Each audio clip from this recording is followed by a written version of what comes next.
तो चलिए आज की इस वीडियो क्लास में सभी बच्चों का बहुत स्वागत है। और आज हम लोग विज्ञान का अध्याय 5 पदार्थ में रासायनिक परिवर्तन को पढ़ने वाले हैं। तो बच्चों पदार्थ का मतलब क्या होता है? सबसे पहले तो हम ये जानेंगे पदार्थ किसे कहते हैं। तो बच्चों पदार्थ वह कोई भी वस्तु जो स्थान घेरती है, जिसका कुछ वजन होता है, वह पदार्थ होता है। जैसे लकड़ी है, चीनी है, तेल है, आपका चांदी है, लोहा है, ये सारी चीजें क्या है बच्चों? पदार्थ हैं। तो पदार्थ में रासायनिक परिवर्तन क्या क्या होते हैं पदार्थ में रासायनिक, उसी के बारे में हमें जानना है। आपने पिछली कक्षा में पदार्थों में परिवर्तन के बारे में जाना है। आपने दूध से दही बनते, दूध खट्टे होते, रबर बैंड को खींचते इत्यादि देखा होगा। क्या ये सभी एक ही प्रकार के परिवर्तन हैं? तो आपने देखा होगा खुरपी, कुल्हाड़ी, चाकू, चिमटा आदि को हवा में जब हम कुछ दिनों तक खुला रख देते हैं तो उसमें क्या लग जाता है बच्चों? जंग लग जाती है। ठीक है। रसोई में लोहे का गीला तवा कुछ समय तक खुला छोड़ देने पर उसमें भी जंग लग जाती है। जंग लोहा नहीं है, जंग उस पदार्थ लोहे से भिन्न होती है जिस पर यह लगती है। क्या आप कुछ ऐसे परिवर्तन बता सकते हैं जिनमें नए पदार्थ बनते हैं?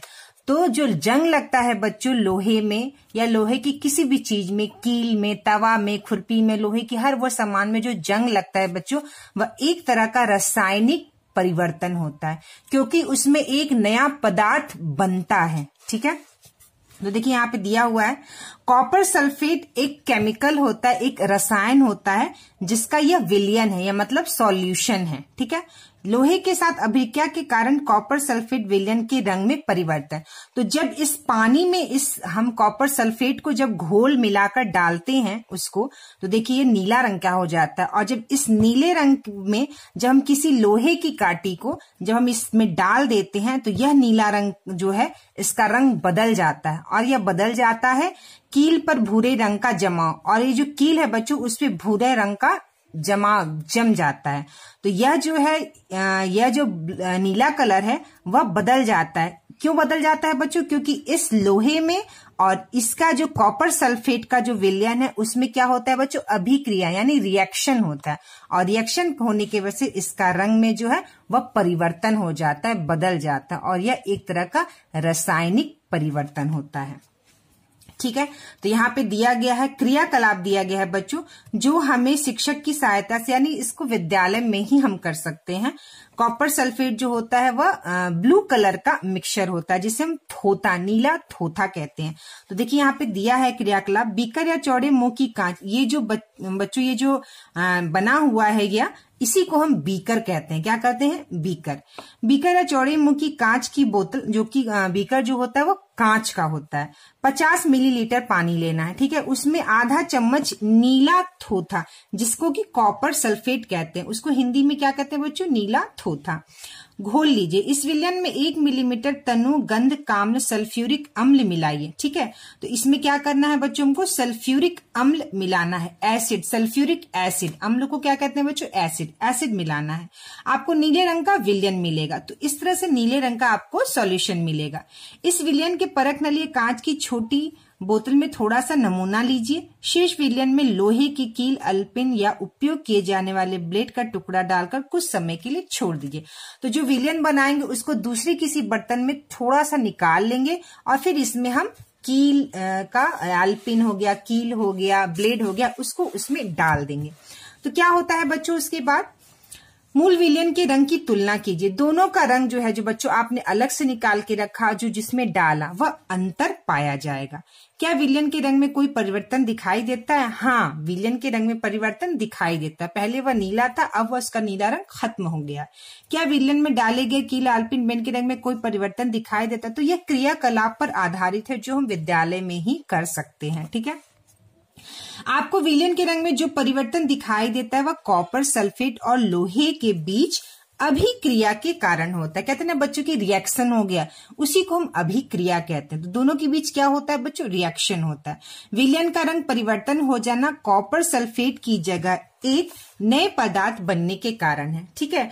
तो रंग क्यों परिवर्तन होता है? क्योंकि एक नया पदार्थ रिएक्शन होने से बन जाता है। तो चलिए यहाँ पर देखिए, हम इस परिवर्तन को निम्न अभिक्रिया द्वारा व्यक्त कर सकते। यही जो है समीकरण है। ठीक है। जैसे यहाँ पे CuSO4 नीला थोथा यानी कॉपर सल्फेट। Cu कॉपर को क्या कहते हैं, इंग्लिश का उसका सिंबल है बच्चों Cu, उसका संकेत यानी सिंबल है। तो कॉपर सल्फेट और लोहा, जो आल्पिन होता है आपका, जो कील होता है वो जनरली लोहे का ही बना होता है, ठीक है, स्टील का बना होता है, जो कि वो लोहा उसमें पाया जाता है। तो लोहा से जब रिएक्शन करेगा, कील जो है लोहा का, जब उससे रिएक्शन करेगा कॉपर सल्फेट से, तो बच्चा जो नए पदार्थ जो बनेगा बच्चों वह बनता है आयरन सल्फेट। देखिए आप बोल रहा है ना, नए पदार्थ के कारण होता है तो आयरन सल्फेट बनता है। और कॉपर भूरा निक्षेप, तो यह कॉपर जो है बच्चों, कॉपर यहाँ पर जो है इसके ऊपर जो है देखिए कील का भूरे रंग का जमाव, जो भूरे रंग का जमाव जो होता है वो कॉपर की वजह से होता है, ठीक है। चलिए, इसे हम रासायनिक समीकरण भी कहते हैं। यह गणित के समीकरण से अलग है। इसमें तीर का अर्थ है बनना या होना। यहाँ पे बच्चों तीर नहीं दिया गया, हाँ यहाँ पे तीर है, तीर का अर्थ होता है बनना, ठीक है। क्या होता है बच्चों, बनना या हो जाता है। गैस बनाने वाली रासायनिक क्रिया, फिर एक क्रिया है बच्चों जिसको हम विद्यालय में ही कर सकते, फिर भी देखिए चित्र में दिखाए तरीके से खाली रिफिल को साइकिल वाला ट्यूब या रबर की नली से जोड़कर इस प्रकार सजाइए कि रिफिल का खुला सिर शीशी या परत निकली रबर के ढक्कन के आर पार होकर शीशी की परत नली के अंदर खुले। तो देखिए इस तरह से आपको 2 ट्यूब लेना है और यहाँ पे एक ट्यूब के ऊपर रबर लगाया हुआ और एक जो है इस तरह से परख नली है, इसमें एक ट्यूब जो है दूसरे में डाल देना है। शीशी में एक चुटकी भर खाने का सोडा और नींबू का रस डालिए। तो इसमें क्या करना है बच्चों, हमें खाने का सोडा और नींबू का रस डालना है। नींबू का रस इतना डालिए कि खाने का सोडा उसमें डूब जाए। तो पहले हम सोडा ले लेंगे खाने वाला थोड़ा सा और उसमें इतना नींबू गाड़ेंगे कि वह सोडा जो है नींबू में डूब जाए। शीशी के मुंह पर रिफिल वाला रबर ढक्कन कसकर लगा दीजिए और यहाँ पे हम ढक्कन कसकर लगा देंगे। तो क्या होगा बच्चों, देखिए इसमें आगे क्या, ये जो क्रिया है आप घर पर भी कर सकते हैं। तो चलिए नेक्स्ट है, आप नींबू की रस की जगह सिरका का भी उपयोग कर सकते हैं, ठीक है। चलिए, क्या खाने के सोडियम नींबू के रस की आपस में कोई क्रिया हो रही है? शीशी में हो रही क्रिया को ध्यान से देखिए, बताए। तो क्या होता है बच्चों, ये क्रिया इसमें दी गई है तो इसका जवाब कोई गैस बन रही है, अपने जवाब का प्रमाण भी दीजिए। किस अवलोकन के आधार पर बता सकते शीशी में कोई नया पदार्थ बन रहा है? एक साफ शीशी में ताजे बने चूने का पानी लेकर उसमें बन रही गैस को प्रवाहित कीजिए। तो क्या होता है बच्चों, यहाँ पर जो है एक गैस बनती है, ठीक है। इसमें जब हम नींबू का रस और खाने का सोडा जब मिलाते हैं तो एक प्रकार का गैस बनता है बच्चों। यह जो है इसमें इसमें डालेंगे। तो इसमें क्या किया है बच्चों, दूसरा चूने का पानी लिया। चूने का पानी हम कैसे बना सकते हैं, पानी में चूना घोल देंगे तो यह चूने का पानी बन जाएगा और इस गैस को इसमें हम डालेंगे, ठीक है। फिर कह रहा है एक साफ शीशी में ताजी बने चूने का पानी लेकर उसमें बन रही गैस को क्या करना है बच्चों, प्रवाहित करना, डालना है। क्या चूने के पानी में कोई परिवर्तन हो रहा है? पुनः एक खाली शीशी लीजिए, इसमें जलती हुई माचिस डालकर देखिए कितनी देर में बुझती है।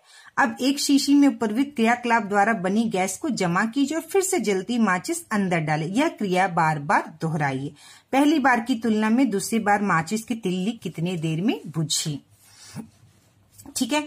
शीशी में खाने का सोडा नींबू के रस में परिवर्तन निम्न प्रकार से होते हैं। तो देखिए बच्चों, खाने के सोडा में और नींबू के रस को जब हम मिलाते हैं तो क्या बनता है बच्चों, कार्बन डाइऑक्साइड और अन्य पदार्थ। मतलब नींबू का रस और खाने का सोडा जब मिलाएंगे तो क्या बनता है बच्चों, कार्बन डाइऑक्साइड। जैसा कि आपको पता है कि हम लोग सांस लेते हैं ऑक्सीजन और छोड़ते हैं तो क्या कौन सी गैस निकलती है, कार्बन डाइऑक्साइड गैस निकलती है। कार्बन डाइऑक्साइड चूने के पानी के बीच अभिक्रिया निम्न प्रकार से होती है। और जब कार्बन डाइऑक्साइड बच्चों जब गैस बनता है और जब चूने के पानी में वह गैस जाती है तो वो चूने का पानी जो है बच्चों दूधिया हो जाता है। तो देखिए कार्बन डाइऑक्साइड प्लस चूने का पानी कैल्शियम कार्बोनेट क्या बनता है बच्चों, कैल्शियम कार्बोनेट बनता है, ठीक है। अब कार्बन डाइऑक्साइड को चूने के पानी में प्रवाहित किया जाता है तो कैल्शियम कार्बोनेट बनता है, जिससे चूने का पानी क्या होता है बच्चों, दूधिया हो जाता है, ठीक है, बिल्कुल एकदम दूधिया हो जाता है। चूने के पानी को दूधिया हो जाना कार्बन डाइऑक्साइड का मानक परीक्षण है। तो मतलब चूने का पानी जब दूधिया हो जाता है तो इससे हम कह सकते हैं कि कार्बन डाइऑक्साइड गैस बनी है, ठीक है। तो कार्बन डाइऑक्साइड किस प्रकार बनती है हम इस तरह से देख सकते हैं। चलिए नेक्स्ट है हमारा, चूने का पानी तैयार करने की विधि। चूने का पानी बनाने के लिए शीशी या बर्तन में चूने का कुछ मात्रा पानी में घोलिए। संभव हो तो आसुत जल में विलय बनाइए। विलयन को भली भांति हिलाकर कुछ देर तक रहने दीजिए।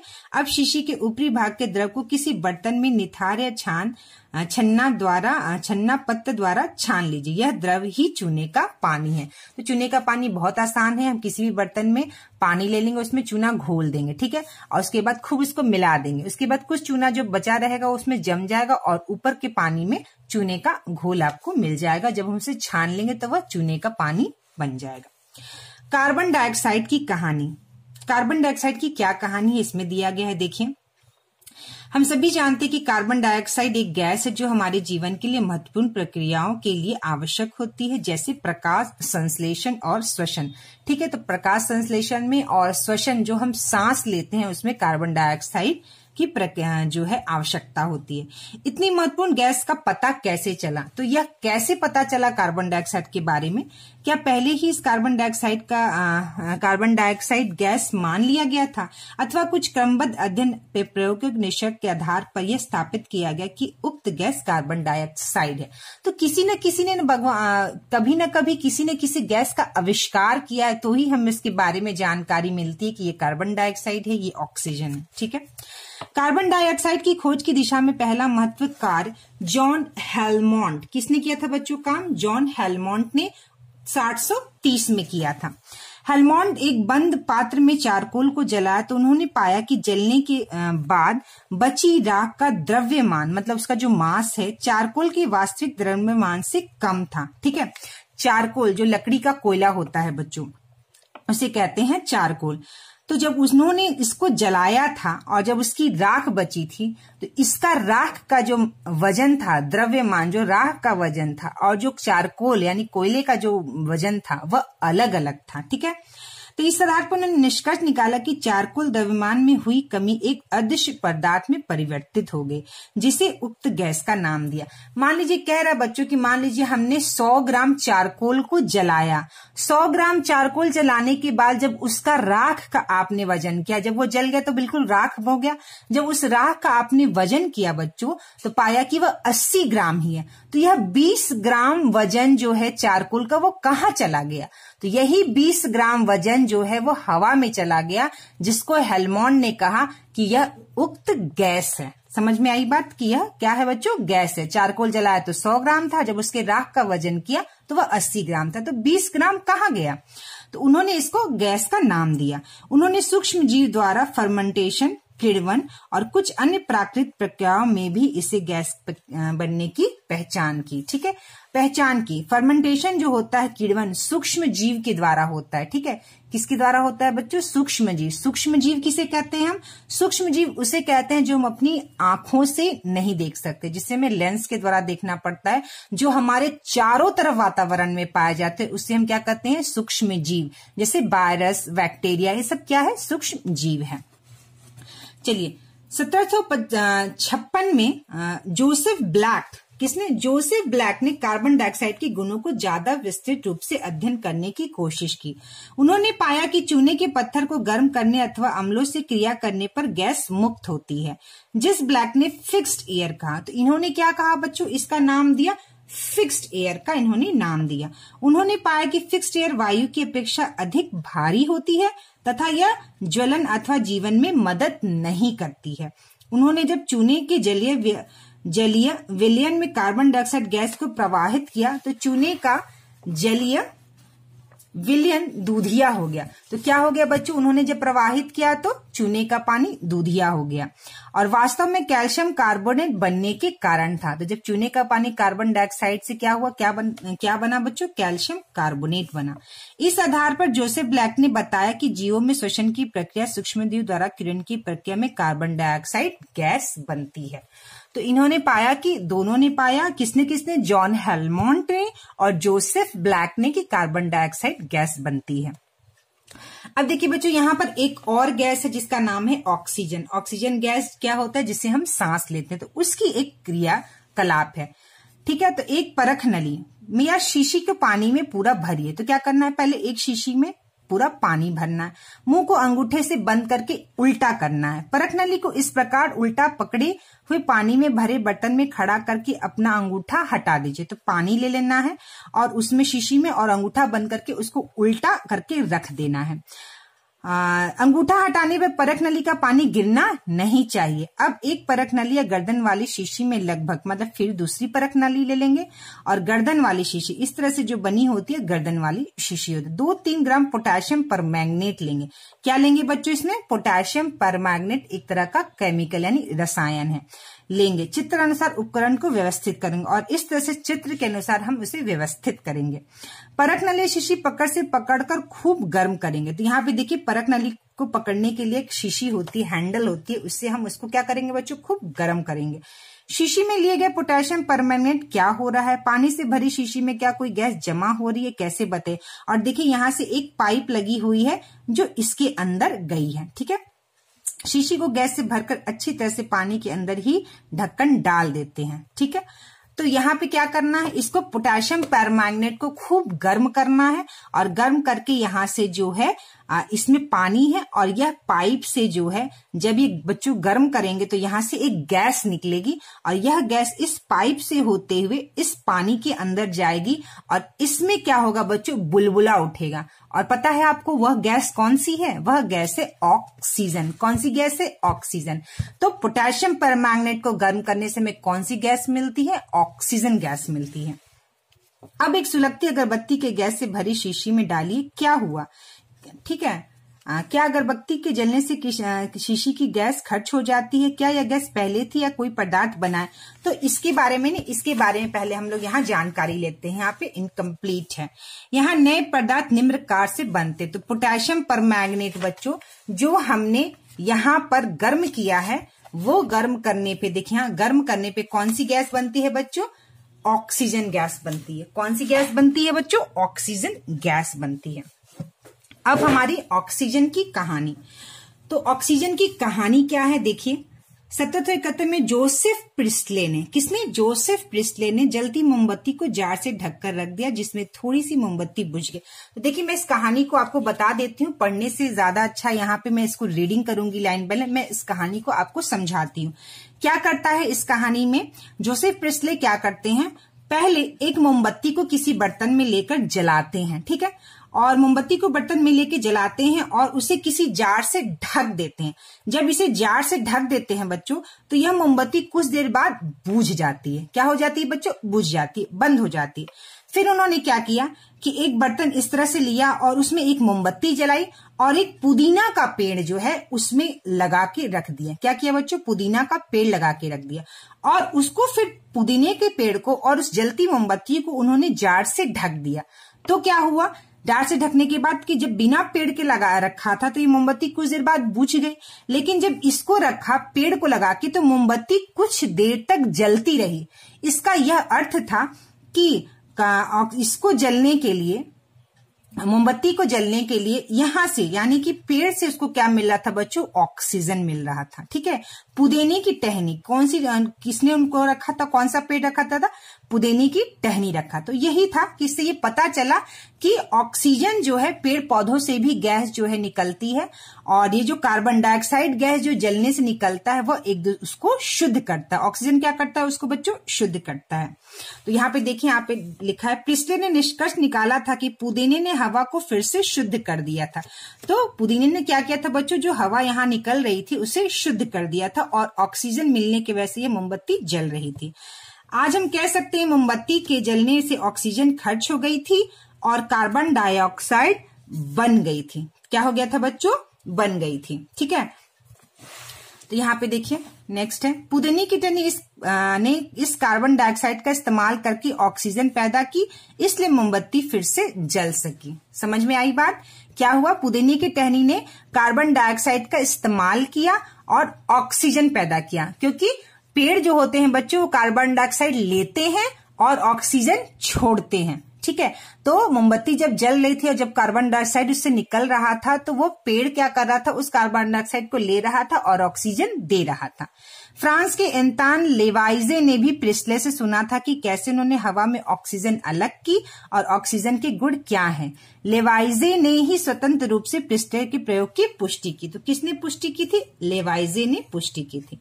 इसके कुछ समय बाद ही पता चला कि पानी का एक अवयव ऑक्सीजन है और हाइड्रोजन को हवा या ऑक्सीजन में जलाने पर पानी प्राप्त होता है। तो हमें पता है पानी कैसे बनता है, हाइड्रोजन और ऑक्सीजन को मिलाने से पानी बनता है। ठीक है। अब है हमारा नेक्स्ट पदार्थों के नाम और संकेत की कहानी।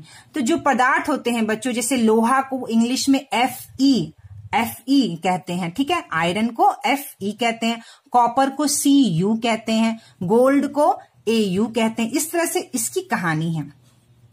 वैसे तो पदार्थों के नामकरण और संकेत की कहानी बहुत लंबी रोचक है, आगे की कक्षा में पूछता जाए। वैज्ञानिक ये हमेशा मानते रहे कि कुछ प्रकार के पदार्थ तो तत्व होते हैं, बाकी सब पदार्थ इन तत्वों के मेल से ही बने होते हैं।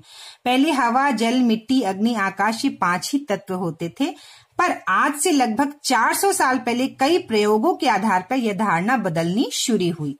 आज तो वैसे 100 से अधिक तत्व खोजे गए हैं। इनमें से कुछ तो आप परिचित होंगे, जैसे सोना, चांदी, लोहा, तांबा, ये सब क्या है बच्चों? तत्व हैं। ठीक है। कुछ तत्व तो गैस के रूप में भी मिलते हैं, जैसे हाइड्रोजन, ऑक्सीजन, नाइट्रोजन।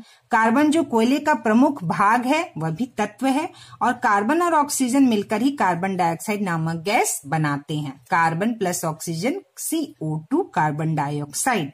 सब तत्वों को संकेत दिए गए हैं, जैसे ऑक्सीजन को O कहा जाता है बच्चों, और कार्बन को C। तो यह C जो है वह संकेत है, किसका संकेत है बच्चों? कार्बन का संकेत है। ठीक है। उसी तरह दोनों को मिलाकर CO2 यानी कि ये किसका संकेत है बच्चों? कार्बन डाइऑक्साइड का संकेत है। ऑक्सीजन का संकेत क्या है? O। कार्बन का संकेत क्या है? C। ठीक है। जैसे यहाँ O के सामने नीचे 2 लिखा है, इसका कारण थोड़ा जटिल है जो आप आगे की कक्षाओं में जानेंगे। आगे कुछ पदार्थ में रासायनिक नाम के साथ उनके शुद्ध संकेत भी भाषा में दिए रहेंगे। ठीक है। तो ये केवल आपका रसायन शास्त्र की भाषा में प्रारंभिक परिचय है। तो हमें इतना ही जानना है कि इसके संकेत क्या क्या हैं। ठीक है।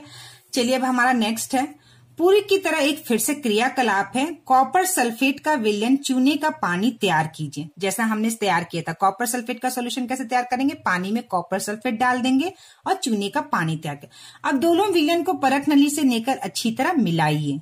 परख नली में थोड़े समय के लिए स्थिर रख दीजिए। क्या परख नली कोई ठोस पदार्थ जमा हो रहा है? क्या दोनों विलयन में रासायनिक अभिक्रिया के फल से नए पदार्थ के रूप में ठोस प्राप्त हो रहा है? जब 2 विलयन को आपस में मिलाते तो अभिक्रिया के बाद ठोस पदार्थ के रूप में नए पदार्थ बनते हैं। इस ठोस पदार्थ को अवक्षेप और इस प्रक्रिया को अक्षेपण कहते हैं। अब पुनः इस परख नली को गर्म कीजिए। क्या अवक्षेप के रंग में कोई परिवर्तन होता है? अवक्षेप का अधिकांश भाग काला क्यों हो जाता है? ठीक है। गर्म करने पर अवक्षेप में उपस्थित कॉपर हाइड्रोक्साइड एक नया पदार्थ कॉपर ऑक्साइड है, जिसका रंग काला होता है। किसका रंग काला होता है भैया? कॉपर हाइड्रोक्साइड का रंग काला होता है। तो देखिए यहाँ पर कौन सा नया पदार्थ बनता है? तो देखिए कॉपर सल्फेट और चूने का पानी, जो हम यहाँ पे अभी क्रियाकलाप कर रहे थे, उसी का ये नतीजा है, रिजल्ट है। तो कॉपर सल्फेट, चूने का पानी, कॉपर सल्फेट में जब चूने का पानी मिलाते हैं तो कॉपर हाइड्रोक्साइड बनता है और कैल्शियम सल्फेट बनता है। कॉपर हाइड्रोक्साइड का सूत्र होता है CuOH whole twice. Calcium sulphate का सूत्र होता है CaSO4 और कॉपर सल्फेट का सूत्र होता है CuSO4। चूने का पानी का जो सूत्र होता है बच्चों, रासायनिक जो है सूत्र है CaOH होल ट्वाइस। इसको क्या पढ़ते हैं? ट्वाइस। 2 को क्या पढ़ते हैं बच्चों? Whole twice. कैल्शियम हाइड्रोक्साइड, इसको क्या पढ़ेंगे बच्चों? Ca को कैल्शियम, OH को हाइड्रो ऑक्साइड। ठीक है। इसको पढ़ेंगे कॉपर हाइड्रो ऑक्साइड। देखिए यहाँ पे दिया हुआ है हाइड्रो ऑक्साइड, OH को हाइड्रो ऑक्साइड, तो यहाँ कैल्शियम हाइड्रो ऑक्साइड। तो कॉपर हाइड्रोक्साइड को जब हम फिर इस कॉपर हाइड्रोक्साइड को जब हम गर्म करेंगे तो कॉपर ऑक्साइड प्लस जल, काला अवक्षेप। तो देखिए ये जो कॉपर ऑक्साइड बनेगा बच्चों, यह काले कलर का होगा, काले रंग का होगा। ठीक है। तो यह क्रियाकलाप जो है हम विद्यालय में ही कर सकते हैं। ठीक है। इसी प्रकार आप कॉपर सल्फेट के विलयन और सोडियम हाइड्रोक्साइड के विलयन को मिलाइए तथा खाने की सोडा के विलयन और चूने के पानी का विलयन बना सकते हैं। तो ये आपका क्रियाकलाप हो गया। ठीक है, तो क्रियाकलाप 1, 2, 3, 4 में आपने देखा, अभी तक के जितने भी क्रियाकलाप है हमने क्या क्या देखा। प्रत्येक परिवर्तन में एक नया पदार्थ बना। क्या पदार्थ बना बच्चों? प्रत्येक परिवर्तन में एक नया पदार्थ बना। क्रियाकलाप 1 में कॉपर सल्फेट लोहे के साथ अभिक्रिया करने पे कौन सा पदार्थ बना था बच्चों? आयरन सल्फेट और कॉपर बने थे। फिर दोनों पर नए पदार्थ थे। कॉपर लोहे की कील के निपेक्षित हो गया था। क्रियाकलाप 2 में नींबू के रस और खाने की सोडा का जब अभिक्रिया कराया तो क्या बना बच्चों? नया पदार्थ कार्बन डाइऑक्साइड बनी थी, जिसने चूने के पानी को दूधिया कर दिया था। फिर एक क्रियाकलाप किए, पोटेशियम परमैंगनेट को जब गर्म किए तो ऑक्सीजन गैस बनी थी, जो सुलगती हुई अगरबत्ती की तेज लौ के साथ जलने लगी थी। ठीक है, उसके बाद क्रियाकलाप 4 में क्या हुआ था बच्चों? कॉपर सल्फेट का विलयन चूने के पानी के साथ अभिक्रिया करने के बाद कॉपर हाइड्रोक्साइड कैल्शियम सल्फेट के अवक्षेपण प्राप्त हुए थे। तो 4 क्रियाकलाप में बच्चों 4 तरह का नया क्या बना था? पदार्थ बना था। देखिए यहाँ पे कॉपर ऑक्साइड काला पदार्थ बना था। ठीक है, कॉपर ऑक्साइड काला पदार्थ बना था। एक हमने यहाँ पर जब किया था तो देखिए पोटेशियम परमैंगनेट को जब गर्म किया तो ऑक्सीजन नया पदार्थ बना था। ठीक है, उसी तरह से देखिए यहाँ पर जब हमने नीला थोथा में लोहा को जब मिलाया था तो नया पदार्थ बना था। इसी तरह से जब नया पदार्थ बनता है, जब हम किसी दो चीज के बीच में रिएक्शन होता है तो उसे क्या कहते हैं बच्चों? हम उसे कहते हैं रासायनिक परिवर्तन। वह परिवर्तन जिसमें एक या एक से अधिक नए पदार्थ बनते हैं रासायनिक परिवर्तन कहलाता है। 2 या 2 से अधिक पदार्थों के बीच अभिक्रिया के बाद इन पदार्थों में नया परिवर्तन हो जाता है, इसलिए इस परिवर्तन को रासायनिक अभिक्रिया भी कहते हैं। तो अब आपको समझ में आया होगा कि हमें रासायनिक परिवर्तन क्या है, किसे कहते हैं। रासायनिक परिवर्तन जिनमें अधिक महत्वपूर्ण है। सभी नए पदार्थ रासायनिक परिवर्तनों के परिणाम स्वरूप ही बनते हैं। उदाहरण के लिए यदि किसी अवशक में से धातु का निष्कर्ष करना हो, जैसे लोहे अवशक से लोहे का, तो हम निश्चित क्रम में रासायनिक परिवर्तन करना पड़ता है। औषधि भी रासायनिक, दवाई मतलब दवाई भी बच्चों किससे बनती है? रासायनिक अभिक्रिया से ही बनती है। इसके अलावा प्लास्टिक आदि जैसे नए पदार्थ भी रासायनिक अभिक्रिया द्वारा ही बनते हैं। वास्तव में प्रत्येक नए पदार्थ की कुछ रासायनिक परिवर्तनों का अध्ययन करके की गई है। तो प्लास्टिक का बनना, दवाई का बनना, ये सब क्या है बच्चों? रासायनिक परिवर्तन ही। तो चलिए, रासायनिक परिवर्तन में नए पदार्थ बनने के साथ निम्नलिखित घटनाएं भी हो सकती हैं। ठीक है, क्या क्या घटना हो सकते हैं बच्चों? ऊष्मा या प्रकाश निकल सकता है, ध्वनि निकल सकती है, गंध जो है वो यानी कि जो पहले कुछ गंध था बाद में गंध बदल सकता है, रंग में परिवर्तन हो सकता है और कोई गैस बन सकता है। जैसे कोयला, लकड़ी, पत्ती अगर हम जलाते हैं तो क्या होता है बच्चों? वह एक रासायनिक परिवर्तन होता है। ठीक है, किसी भी चीज का जलना एक रासायनिक परिवर्तन होता है। पटाखे जो हम जलाते हैं वह भी एक रासायनिक परिवर्तन होता है। जो को जलाने से हमारा वायुमंडल क्या होता है बच्चों? वह गंदा होता है, प्रदूषित होता है। ठीक है, और कभी भी पटाखे न जलाने की सलाह दी जाती है। उसके बाद बच्चों कोई भोजन सामग्री हो जैसे बासी हो जाती है, बासी हो जाता है बच्चों, तो वो क्या होता है? उसमें गंध आने लगता है। अगर बासी खाना अगर रख दिया जाए 2 दिन तक तो वह खाना सड़ जाता है, खराब हो जाता है, गंध आने लगता है। तो यह भी एक तरह का रासायनिक परिवर्तन होता है। उसके बाद जैसे हम कभी देखा होगा कि सेब या फल काटने के बाद तत्काल अगर हम लोग नहीं खाते, जैसे कोई भी फल, साग, सब्जी या कोई भी कटा हुआ आलू, बैगन अगर हम उसको रख दे, इस्तेमाल ना करें, ना खाए, तो क्या होता है बच्चों? कि वो उसके ऊपर भूरा भूरा रंग जम जाता है। तो इसीलिए क्या करते हैं कि उसको हम कटे हुए सतह को क्या करते हैं? जब हम सब्जी काटते, फल काटते, उसको पहले हम पानी से तुरंत धो देते हैं। तो धोने से क्या होता है बच्चों? धोने से कटे सतह पर उत्तक का हवा के ऑक्सीजन के संपर्क नहीं हो पाता है। तो कटा हुआ चीज का हवा से संपर्क जो है बच्चों टूट जाता है धोने से, और वह भूरा रंग नहीं जमता है। ठीक है, तो ये सब क्या है बच्चों? ये सब एक तरह का रासायनिक परिवर्तन ही है। ठीक है, लोहे का भूरा लाल पदार्थ। अब है हमारा नेक्स्ट पॉइंट, लोहे का भूरा रंग जो होता है, यानी कि जो लोहे में जंग लग जाती है, जो भूरा रंग होता है, वह भी क्या होता है बच्चों? रासायनिक परिवर्तन होता है। चापाकल के नट, खिड़की, छड़ आदि भूरा लाल रंग के पदार्थ बच्चों जमा हो जाते। इस भूरा लाल पदार्थ को क्या कहते हैं बच्चों? जंग कहते हैं। यह एक ऐसा परिवर्तन है जो लोहे की वस्तुओं को प्रभावित करता है और धीरे धीरे क्या होता है बच्चों? जंग लगने से वह खराब हो जाता है। ठीक है, लोहे का उपयोग पुल, जहाज, कार, ट्रक आदि कारखाने का ढांचा बनाने, नई वस्तु को बनाने के लिए किया जाता है। अतः जंग लगने के कारण होने वाली आर्थिक हानि बहुत अधिक होती है। तो जंग लगने के लिए ऑक्सीजन और जल दोनों की उपस्थिति अनिवार्य है। मतलब पानी और हवा में जो नमी होती है उसकी वजह से क्या होता है बच्चों, जंग लग जाता है। अब देखिए यहाँ पे क्रियाकलाप बताया है। 3 बोतल लीजिए, प्रत्येक में लोहे की साफ कील लीजिए। तीनों में क्या करना है, साफ कील डालना जिसमें थोड़ी भी जंग ना लगी हो। एक बोतल को गर्म पानी से भर दीजिए। दूसरी बोतल में इतनी पानी ठंडी डालिए कि आधी कील पानी में और आधी पानी से बाहर हो। ठीक है, तो पूरा भर देना है। दूसरे वाले में आधा कील भर जाए और आधा कील ना भरा हो। तीनों बोतल और तीसरी बोतल को खाली छोड़ दीजिए। ठीक है, तीनों बोतल को बंद कर कुछ दिनों के लिए क्या करना है बच्चों, हमें छोड़ देना है। फिर देखिए, देखना है हमें किस बोतल में कील पर प्रभाव दिखता है, किस बोतल में रासायनिक क्रिया होने के प्रमाण और क्या प्रमाण मिले। पहले और तीसरे बोतल में कील पर कोई प्रभाव नहीं पड़ता, जबकि दूसरी बोतल में कील में जंग लगता है। पहले और तीसरे बोतल में कील में जंग क्यों नहीं लगा, परंतु दूसरे बोतल में जंग में क्यों कील में जंग लगा। पहले और तीसरे बोतल में नमी और ऑक्सीजन का अभाव है। ठीक है, पहले बोतल में और तीसरे बोतल में इसमें जल का और हवा का अभाव है, और इसमें जल तो है लेकिन हवा का अभाव है। ठीक है, पहले और तीसरे बोतल में नमी और ऑक्सीजन का अभाव है, जबकि दूसरे बोतल में नमी और ऑक्सीजन दोनों उपस्थित हैं। दूसरे बोतल में क्या है बच्चों, पानी भी है और हवा भी है। क्या है बच्चों, पानी भी है और हवा भी है। अर्थात नमी और ऑक्सीजन की उपस्थिति में ही जंग लगता है। वास्तव में यदि वायु में आर्द्रता की मात्रा अधिक हो, अर्थात नमी अधिक हो, तो जंग जल्दी लगती है। कहते हैं ना, हवा में जब पानी युक्त होता है यानी नमी जब होती है तो उसमें जंग सबसे जल्दी लगता है। अब हम जंग लगने से रोकथाम कैसे करते हैं, इसमें कई चीज है। जैसे आप साइकिल के रिम हैंडल जंग लगते देखे होंगे, अपने घर की खिड़की के छत पर पेंट परत डालते, तो क्या करेंगे बच्चों, पेंट करते हैं।